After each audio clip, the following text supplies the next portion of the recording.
Bismillahirrahmanirrahim. Assalamualaikum warahmatullahi wabarakatuh. Kali ini kita akan melanjutkan pelajaran kita, yaitu masalah past tense. Oke, namun sebelumnya I tell you what the definition of past tense. Terlebih dahulu saya akan kasih tahu apa definisi dari past tense. Past tense itu adalah bentuk keterangan waktu yang kita gunakan pada peristiwa atau kejadian yang terjadi di masa lampau. Oke. Adapun untuk rumus past tense adalah subject plus verb to plus object plus adverb of time. Nah, ini bentuk formulasi atau rumus dari past tense. Adapun untuk time signal yang digunakan dalam past tense, yang ini kata-kata yang digunakan dalam past tense, ada kata yesterday artinya kemarin, ada kata last week yaitu minggu lalu, last month bulan lalu, last year tahun lalu, dan lain sebagainya. Dan juga kata 3 days ago, nah, artinya 3 hari yang lalu.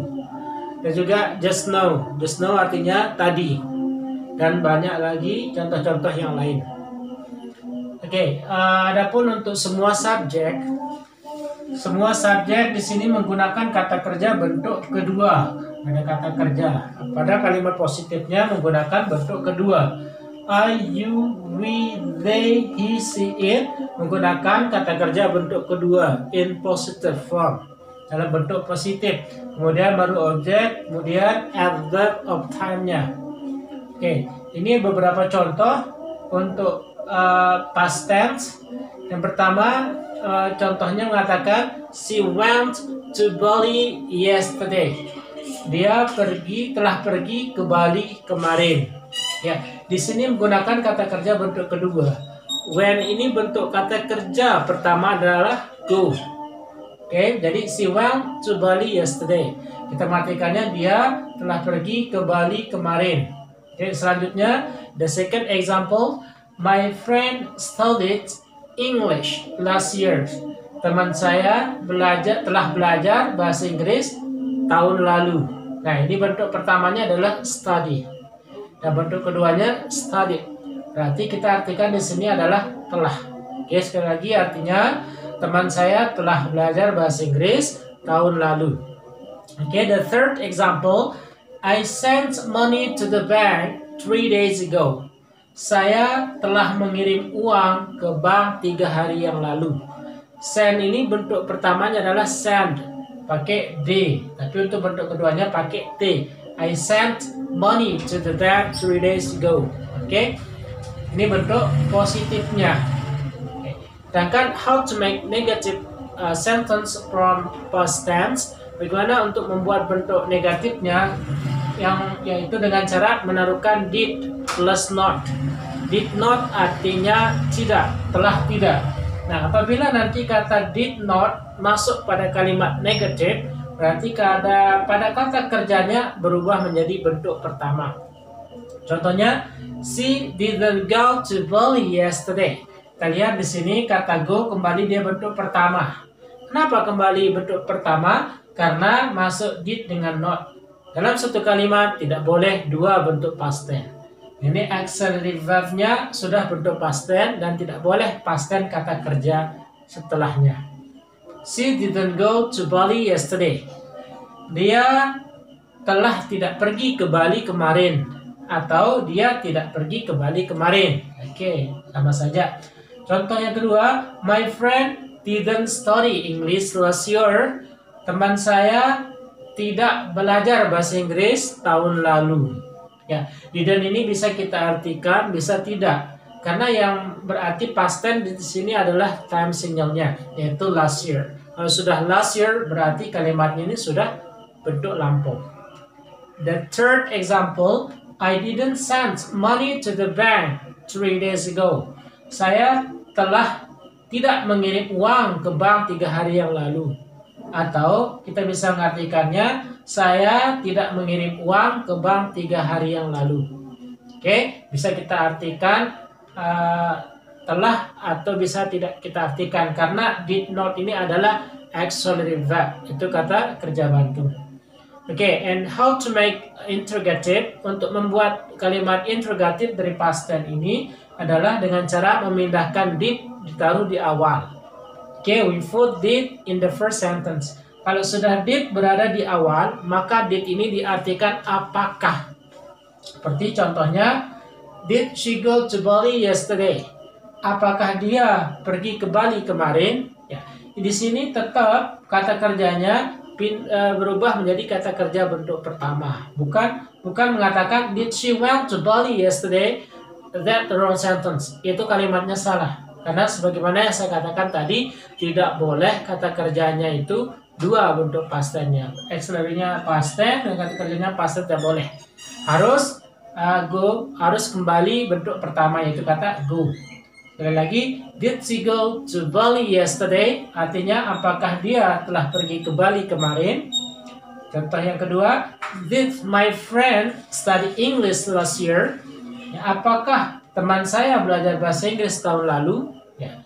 Contoh yang ketiga, did I send money to the bank three days ago? Apakah saya mengirim uang ke bank 3 hari yang lalu? Ini bentuk interrogative-nya. And how to answer the question if interrogative sentence? Apabila kita ingin menjawab pertanyaan dengan menggunakan interrogative, berarti jawabannya yes dengan no. Contoh yang pertama, did she go to Bali yesterday? Apabila the statement is true, we answer yes, she did. Kalau statementnya is not true, we answer no, she did not. Contoh selanjutnya, did I send money to bank 3 days ago? Kalau benar, yes, you did. Kalau salah, no, you did not. Ya, itu untuk interrogative sentence-nya. And how to make interrogative negative? Untuk bentuk interrogatif dan negatifnya, kita menaruhkan not setelah subjek. Contohnya, did she not go to Bali yesterday? Apakah dia tidak pergi ke Bali kemarin? Itu contoh kedua. Did my friend not study English last year? Apakah teman saya tidak belajar bahasa Inggris tahun lalu? Dan yang terakhir, did I not send money to the bank 3 days ago? Apakah saya tidak mengirim uang ke bank 3 hari yang lalu? Nah, jadi jawabannya sama dengan yang interrogatif, yang positif. Kalau benar yes, kalau tidak no.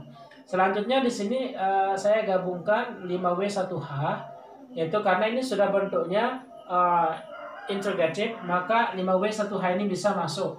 Why did I not send money to the bank 3 days ago? Mengapa saya tidak mengirim uang ke bank 3 hari yang lalu? Ini bisa juga, atau bisa masuk di sini karena sudah bentuknya interrogative, bisa masuk 5W1H. Atau misalkan di sini kita taruhkan kata why, bisa. Why did she go to Bali yesterday? Mengapa dia tidak pergi ke Bali kemarin? Ini kalimatnya yang benar. Jangan sampai kita menyusun kalimat dengan mengatakan why she did go to Bali yesterday. Ya, jangan sampai kita menyusun kalimat seperti ini. Why she did go to Bali yesterday? Ini kalimatnya this is wrong sentence. Mengapa saya katakan ini salah? Karena posisi kalimatnya adalah positif. She did go to Bali yesterday. That positive sentence. Ini tidak bisa ditaruhkan kata why. Why ini bisa masuk atau 5W1H itu bisa masuk apabila posisinya interrogative seperti kalimat ini. Barulah 5W1H itu bisa masuk. Sekali lagi, I tell you that past tense adalah past event, yaitu maksudnya peristiwa atau kejadian yang terjadi di masa lampau. Itu maksudnya past tense. Nah, kesimpulannya bentuk positif past tense itu kata kerjanya bentuk kedua. Apabila bentuk negatif, kata kerja yang kedua itu berubah menjadi kata kerja pertama. Dan bentuk interrogatif juga kata kerja yang kedua itu menjadi kata kerja bentuk pertama. Itu perubahan kata dalam past tense. Karena banyak sekali terkadang orang keliru menyusun bahasa Inggris. Terkadang dia menaruh dua kata kerja past tense. Itu yang pertama kata kerja past tense auxiliary verb dengan verbnya itu tidak boleh. harus kalau masuk auxiliary verb bentuk past tense, berarti kata kerja bentuk kedua itu harus kembali ke kata kerja bentuk pertama, sebagaimana yang sudah saya contohkan. Oke, sekedar ini penjelasan saya tentang past tense, dan mudah-mudahan Anda semua mengerti dan bisa menyusun kalimat dengan baik dan benar sesuai dengan struktur bahasa Inggris. Okay, thanks for watching and goodbye. See you for the next videos. Assalamualaikum warahmatullahi wabarakatuh.